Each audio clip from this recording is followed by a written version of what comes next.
Welcome to the Yield Tactics podcast, your go-to source for all topics related to yield and revenue management, pricing strategies, and industry insights.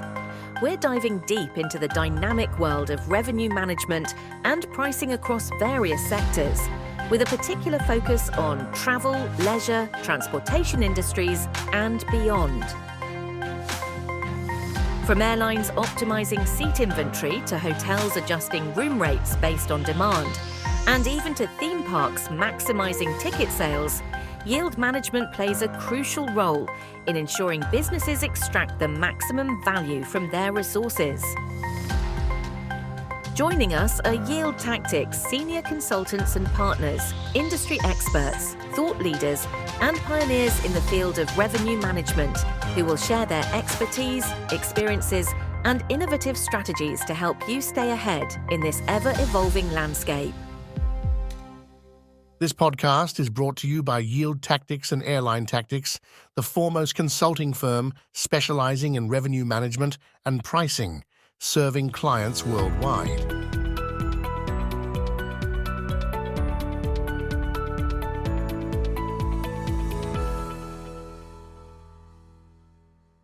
Welcome to the Yield Tactics podcast, where we delve into the nuances of revenue management, sales, and pricing strategies in the world of tourism and travel. Today, we're embarking on a special journey with 4 very special episodes, a retrospective look at how we perceived the pandemic. As we revisit those turbulent times, we'll examine the predictions, insights, and oversights made by our senior consultants at Yield Tactics. In 2020 and 2021, amidst the chaos, our consultants diligently penned down their thoughts and strategies, which were then published in Yield Tactics magazine. Now, as we stand on the threshold of a new era, it's time to reflect. Were our predictions accurate? Did our strategies stand the test of time? More importantly, what blind spots did we fail to address? Through the lens of revenue management, sales, and pricing, we'll dissect our past analyses, exploring what worked, what didn't, and what we could have done better. Join us as we navigate the intersection of hindsight and foresight, aiming to glean invaluable lessons for the future of our industry. So buckle up, dear listeners, as we embark on this retrospective journey together. The past awaits and the future beckons. Welcome to the Yield Tactics podcast, revisiting the pandemic. Hello everyone, I'm your host Karen. Now let's dive into the heart of our retrospective journey. Joining me today is Alexander Poisson, a partner consultant at Yield Tactics, whose expertise in revenue management and strategic planning has guided numerous companies through turbulent times. Welcome, Alexander. Hello, Karen. Alexander, we're about to explore another great article published in the January 2021 edition of Yield Tactics magazine titled Restart in 3 Steps. Let's see if finally these 3 steps have been followed, if not by travel and tourism businesses. Are you ready to revisit it with me? Absolutely, Karen. I'm intrigued to see how our perspective from 4 years ago now still hold up today. Wonderful. Let's cue up the audio transcript of this insightful article and immerse ourselves in the thoughts and predictions of the past. Then we'll unpack its significance in today's context. Okay, let's go.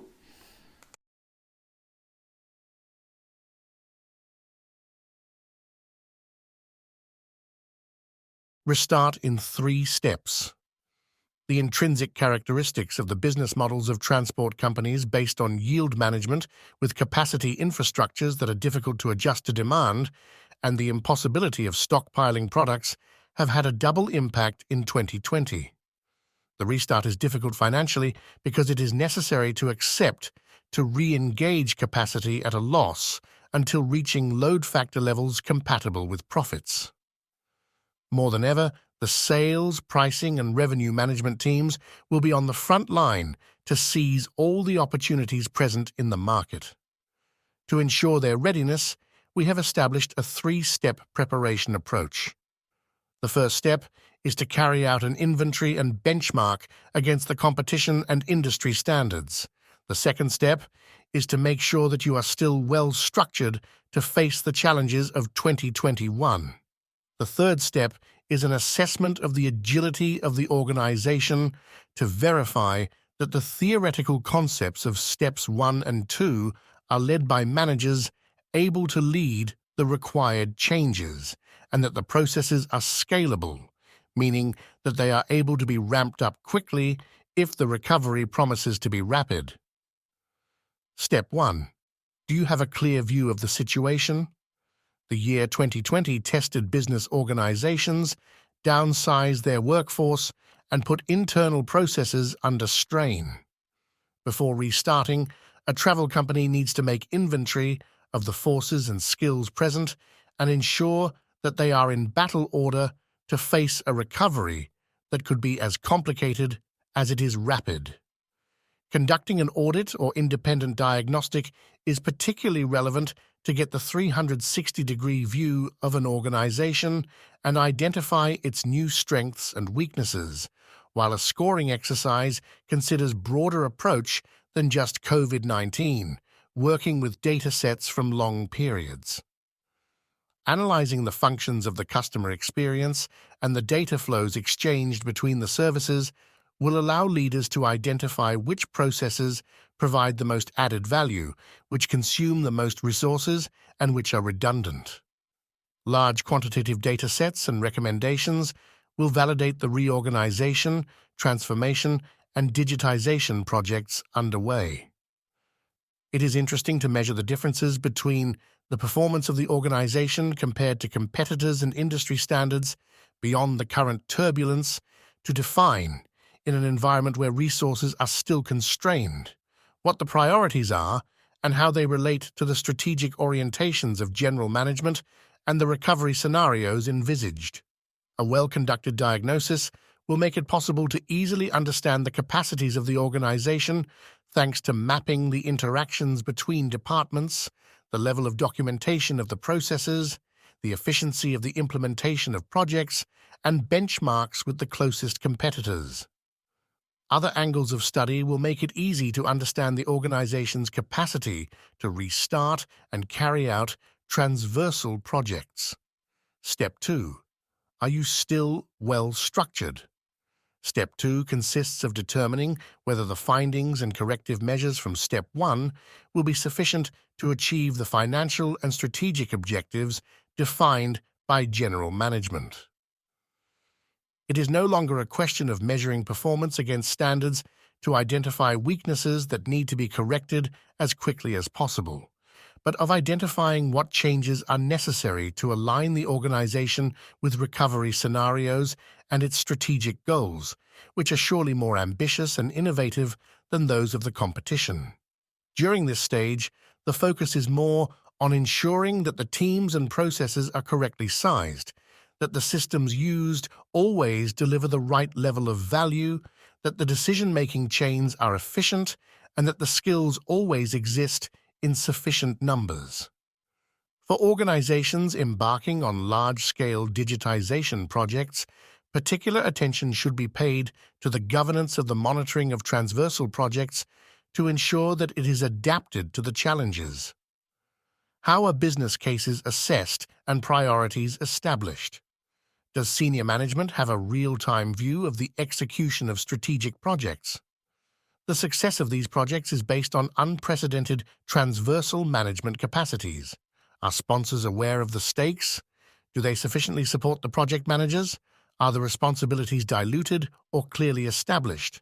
Are the resources mobilized appropriately, or should you seek external help? Step 3. Are you agile enough to restart? Step 3 allows apprehending more subjective aspects, with the objective to ensure that the theoretical elements established during the Step 2 have a maximum probability of functioning in the real life of the company. Beyond the skills of individuals at all hierarchical levels, it is important to assess whether they have the right mindset to tackle the challenges of the months and years to come. A good operational manager is not necessarily the best person to lead a change project. you need to put your strategic plans in good hands. Depending on the case, yield tactics solutions, such as employee coaching, e-learning programs, or the implementation of a project management office service, or the creation of specific training adapted to the challenges may be considered. These are flexible and tailor-made services that adapt to your budget and constraints. Most can be done remotely, which allows companies that are still geographically landlocked by health restrictions to begin their transformation programs. The agility of restarting means determining whether the processes that today operate at a slow speed are easily scalable and still optimized. To this end, measuring their performance and evaluating their capacity to quickly ramp up are essential approaches to avoid finding themselves at the time of the takeover constrained by positions that are difficult to recruit or IT systems that are too rigid. It is at the start of the year, when a timid recovery is sketching out some financial leeway, that it is necessary to invest in consulting services and to mobilize underutilized internal resources to commit to structuring projects.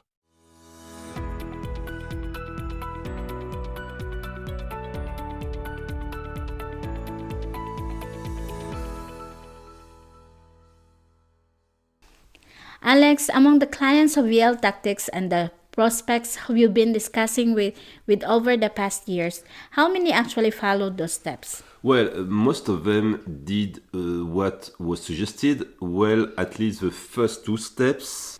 Which are established diagnosis, and are you still well structured? Absolutely. Regarding the third step, agility, as we discussed on the previous episode of this podcast, I was invited in. Agility is not the primary focus of most of our clients.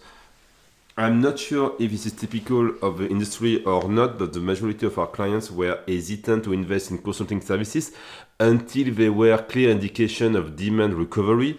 Many of them reach out to us because of staff shortage and hiring difficulties, which sometimes resulted in us placing a senior consultant at the client's location to manage a department, like the revenue management department. Additionally, some clients only approached us last year to restructure their revenue management, pricing, or commercial operations, which were not performing well and were unable to capitalize on market opportunities. So, it seems that numerous companies weren't financially or strategically ready to commit to significant consulting services during the height of the pandemic. Then, when they reached out to you, their organizations were severely impacted and the work you had to undertake was quite demanding. Yes, you could submit it like this, but it's unfair to blame executive management because it was challenging to bring in highly paid external consultants when your own employees were on reduced payroll and often working remotely or with reduced hours, which was less than ideal.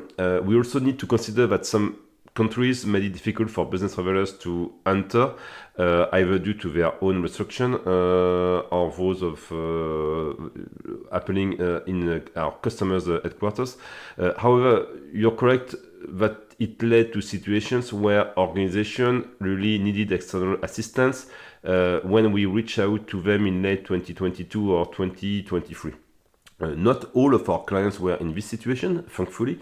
We have other clients with whom we are collaborating on innovative projects rather than just fixing problems.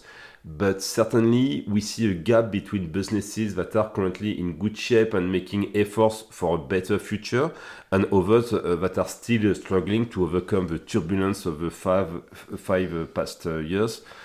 Take revenue management, for example. There are companies that still haven't been able to sort out their revenue management system, while others are embracing revenue management system and dynamic pricing solution, new solution, innovative solution, as well as innovative AI solution to gain a competitive advantage. The good news is that the gap is generally not unsurmountable, and for all companies that haven't yet taken the first step described in this article, which essentially involves bringing in expert travel and leisure consulting firms to make a diagnosis of the situation, now it's time to start. Thank you a lot, Alex. If you wish to have a discussion with our partner Alexander Poisson and Yield Tactics Senior Consultants, visit our website yieldtactics.com and click on Schedule a Call to plan a video call at the earliest. Thank you. Thank you, Karen.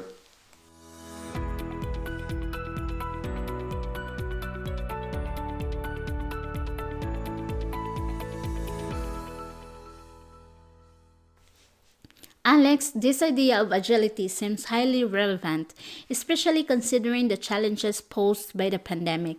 As we step into 2025, does the information we've just heard still hold true?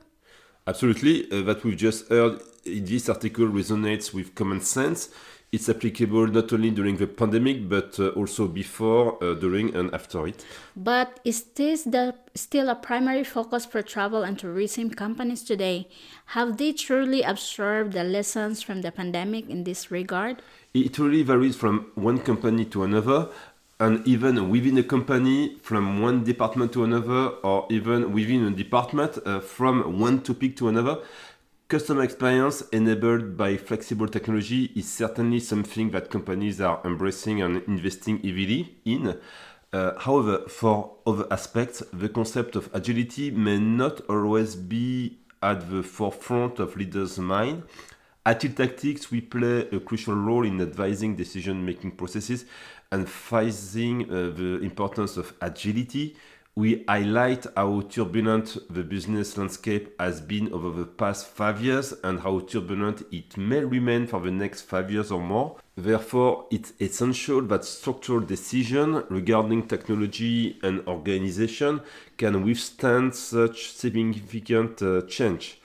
Could you provide more specific examples or insights derived from your consulting experience in revenue management and pricing? Yes, for example, we've had the chance to provide advice on changes and advancement in revenue management system, such as inventory system and fair filing outsourcing, along with web scraping subscriptions. Our approach has been to ensure that the selected systems not only meet current requirements, but also have the flexibility to adapt quickly to unexpected changes in the business environment. Does the same story apply with the introduction of AI solution into the revenue management and pricing departments? Absolutely. It's more about accurately evaluating the technology and structuring contracts accordingly, considering the rapid pace of advancement in AI, especially with the quick obsolescence of initial software version of AI.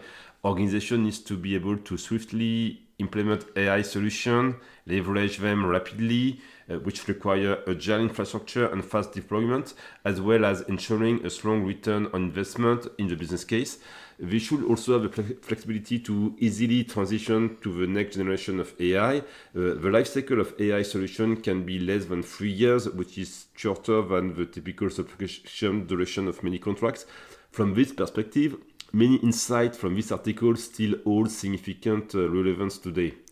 Thanks a lot, Alex, and see you in the next episode of this series.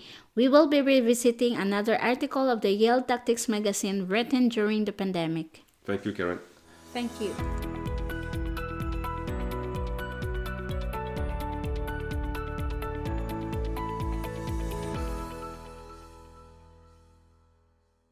Don't forget to subscribe to our podcast to catch every upcoming episode. And if you have any questions, comments, or topics you'd like us to cover, feel free to reach out to us. Stay connected with us on LinkedIn and visit our websites yieldtactics.com and airlinetactics.com for more exclusive content and information about our consulting and training services. From our websites, you can download the Yield Tactics magazine for free, featuring in-depth articles covering topics such as organizational transformation, advanced pricing techniques, marketing, revenue optimization, and distribution.